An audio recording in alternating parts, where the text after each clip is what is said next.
cataquacs, a remarkable keystone species that plays a critical role in maintaining the environmental balance of Isle Delfino. The one weakness of the cataquac is that even a single speck of sugar is enough to take them out for good. So why are there so many watermelons everywhere? A single bite would render those peaceful creatures forever incapacitated, and the locals thought it was a good idea to leave them lying around? Disgraceful. But luckily Mario got here just in the nick of time. We urgently need to dispose of all the watermelons in the area before anything bad happens to one of those amazing creatures. The cataquacs like to chase after people that get too close. People have found it much easier to incapacitate the cataquacs by flipping them upside down in order to easily slip past. But even saying something so horrible makes my stomach hurt. Can you even imagine the environmental implications if any of the watermelon get eaten? I can't believe I 100%ed this game. I don't know why I did that. It was a lot of fun though. It was hard to get all the blue coins. Blue coins are a bit of a pain. Honestly, I found it really fun to look for them. Having that like extra really difficult thing to look for, I found a lot of fun. Also, I've got to showcase it. My absolute all-time favourite thing in this game is I shouldn't have said it so early. I've still got to get the stuff. Yeah, perfect. So it's with Yoshi. Yoshi is my Yoshi, whatever, is my favourite form of movement in this game. Have a look. He can make you go up like this. But my absolute all-time favourite form of movement is when you do this. Well, just look at that. You can travel such far distances.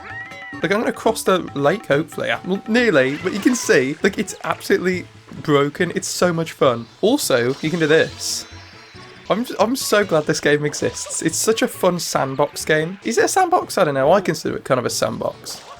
Okay, I have no idea what I'm getting myself into. I know it's a hard one. I've done it before. But whether it's going to be too hard or not, I don't know. You'd expect it to be... The watermelon you need for this level is right there. You can see just under where I'm spraying. Of course, it's not going to be the super easy one here. No. Don't destroy that for me. I'm not sure if they can just walk into it and destroy it. I'm assuming... Ooh, what happened there? I heard a weird noise. No. Get them away. Okay, perfect.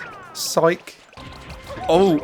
Okay. This is either going to be super easy or super hard. This is always something that I struggle with in all videos I make. It's either going to be something that I beat in like 10 minutes and I'm like, God, can I even make a video out of this? Or something that takes so long I'm like, I don't even want to think about editing something this long. No. You know, it's not the hardest thing in the world. It's just kind of awkward sometimes because the physics, as I said, it feels very lightweight. So you can just easily shove it right off the side. Almost like that. I'd say my least favourite course in this game is like that vertical level. I think Noki Bay. It's a fun idea, but like it's so easy to make a mistake and lose all like vertical distance. Okay, perfect. We've got one. Oh, okay, got some health back. Great. Not that I really needed it, let's be real. But it's a lot of fun to come back to this game. A lot of the games I play, I don't play other than like for the video. For like, I haven't played this in a really long time. Sometimes it's just nice to force myself to come back to this stuff every now and then. It's that ramp at the start that's the most difficult part. But this is one of those games that I would like to just imagine myself in this kind of world, like this, most particularly this level, and just lying down. I mean, how peaceful it would be. Okay, perfect, 2 down. Nearly pushed off. Okay, how many do we have left? It's not just that one, is it? Say it's not just one left in a do it first try. The one like nozzle in this game that I feel was like terribly underutilized was that turbo nozzle. Ooh, I don't want that for this level. The turbo nozzle, the one that like boosts you really fast. Because even though it's like, it can be pretty fun, especially when it allows you to run on water. Like, there are hardly any situations where it's necessary. Whoops. So much for not hurting him. Okay. Best way of doing this is not to push it off, because that's when it kind of messes up. So we want to get it up these stairs. I don't think it'll go down there. I think it has to go this way. This is stressful. Okay, this is kind of hard. I've got to kind of go down the middle of them. They do make it kind of hard, don't they? Hopefully he doesn't walk into it. Hopefully he avoids it. Does he? Good, yes. No. Okay, good, he has...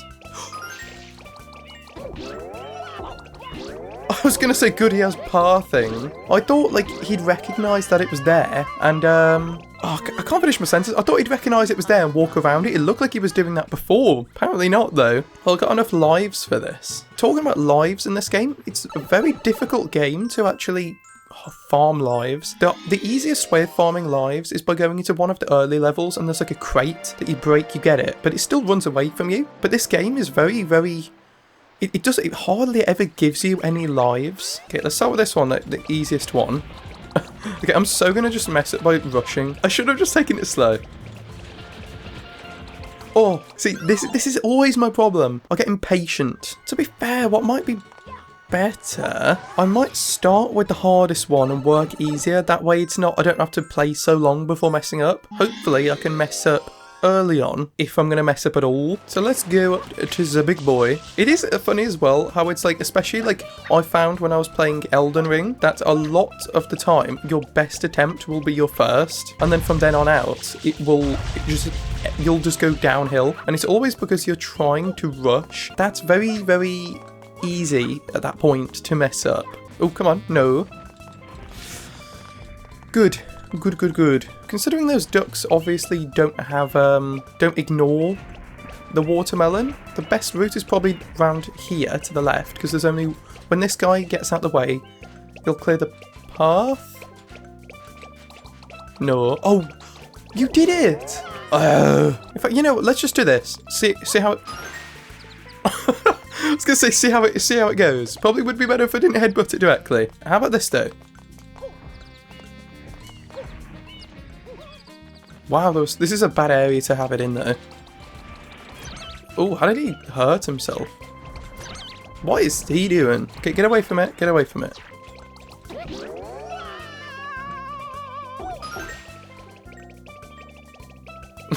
Starting with this one is definitely the play though. It's by far the hardest. My first attempt, I was like, why did people like ever say this was hard? Well, now I know. It's another cool thing is you can just like slide directly up steep hills. If I can just get it past that lip with like all the cataquacks on, it'll be so much easier. The best way, you see that, that was a clear stretch. That guy, I was going to point at my screen, you can't see that. That guy that's walking back right now, hopefully he will move out the way and yeah, perfect. And I can just push it down. Go, go, go. Oh, don't. I didn't expect that to go very well. Who knew watermelons were so fragile? Oh, good. We're in the easier part. But again, this is not easy. Hopefully the level doesn't end if I give him this one. Yeah, it better not end. What I might do then in this case, I'll store it way out the way, but I won't use it till last. I'll keep it right here. Hopefully though, no one will mess with this. And the music, I forgot, the music in this game, phenomenal. I absolutely love this music. It does such justice to this game. And I'm so glad in the 3D All-Stars version, that they have like all the music together. The only thing is that I'm never gonna like be walking around with 3D All-Stars in my pocket, but having it there is nice. Like if you just wanted something in the background. Okay, my heart's in my throat a little bit. Oh, this is so stressful. Perfect, good. Hopefully we don't mess up the slope now. Overthinking little things, it's not good, but I'm a professional overthinker. Be normal and it'll be fine. Perfect, that should be it, right? Yeah. One down. While Mario's busy getting the last two watermelons, I need to explain to you just how incredible these cataquacks are. People always find them really annoying because they're like flinging people in the air all the time, but there's so much more that people don't even know about. First off, did you know they weigh 400 pounds on average? That's even more than a fully grown ostrich. And the fact that no one's ever seen one eat, excrete, or reproduce is the most interesting thing of all of which is required to be considered a living organism. That really is quite remarkable. I mean, just think of the scientific advancement that could be made with just a little bit of research. They could single-handedly end world hunger if we could somehow find a way of combining their DNA with that of ours. Also, they have no eyes but seem to be completely aware of their surroundings. They never bump into each other and always seem to know exactly where Mario is whenever he's close to them. I know they're not the first organisms to use other senses to get around, but to have a creature that lives on the surface and on a bright beach of all things, to have no eyes is something quite inexplicable. I really don't think you quite understand just how... Yes! Finally, my community service is over. I can stop pretending like I give a damn about those stupid animals. If they think this'll stop me from destroying another bird sanctuary, they've got another thing coming. Anyway, peace out.